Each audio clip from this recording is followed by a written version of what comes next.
আসসালামু আলাইকুম। আজকে থেকে আমরা একটি নতুন ফ্রেমওয়ার্ক শেখার চেষ্টা করব, অ্যাঙ্গুলার জেএস। তো অ্যাঙ্গুলার জেএস হচ্ছে কি জাভাস্ক্রিপ্ট একটি ফ্রেমওয়ার্ক। তো এই জন্য প্রথমে আমাদেরকে অ্যাঙ্গুলার জেএসটি ডাউনলোড করে নিতে হবে। Download angular JS. তো অ্যাঙ্গুলার জেএস এর অফিসিয়ালি সাইট থেকে আমরা অ্যাঙ্গুলার জেএসটি ডাউনলোড করে নিতে পারবো। Download angular. তো এখান থেকে মিনিফাইড ভার্সন অথবা আপনার ইচ্ছা অনুযায়ী ডাউনলোড করে নিতে পারবেন। তো তারপর আমাদেরকে এডিটরে চলে যেতে হবে। তো আমি আগে এখানে অ্যাঙ্গুলার যে মেন মিনিফাইড ভার্সনটি ডাউনলোড করে নিয়েছি। তো তারপর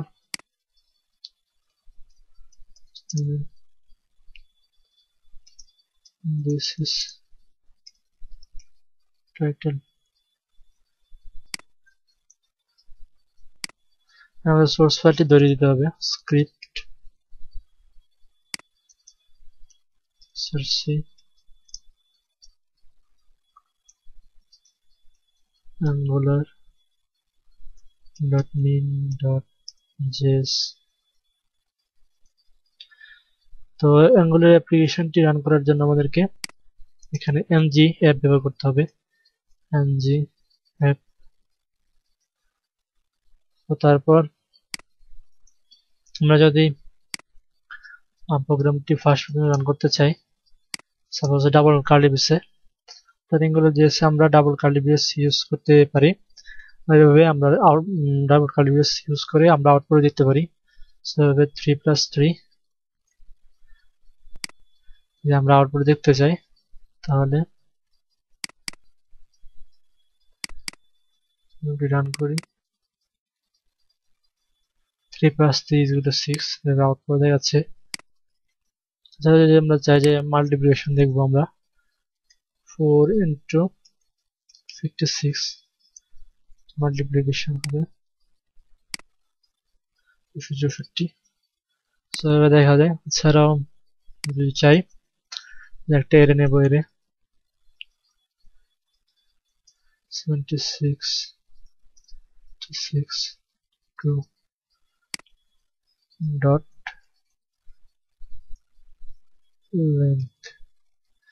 আমরা এই এরেটির লেন্থ দিতে চাই। যদি আমরা প্রোগ্রামটি রান করি তাহলে দেখা যাবে যে 4 লেন্থ 4।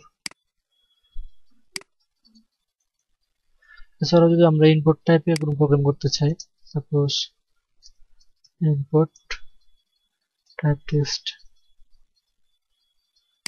এখানে আমাদেরকে ইনপুট টাইপটি ব্যবহার করার জন্য আমাদেরকে ইউজ করতে হবে ng মডেল নেমে, এখানে ng মডেল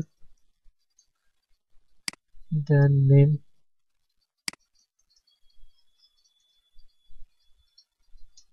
each one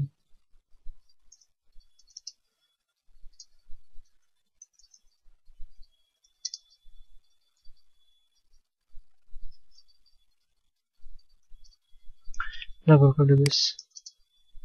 এখানে হবে নেম। আমরা ব্রেক ব্যবহার করি,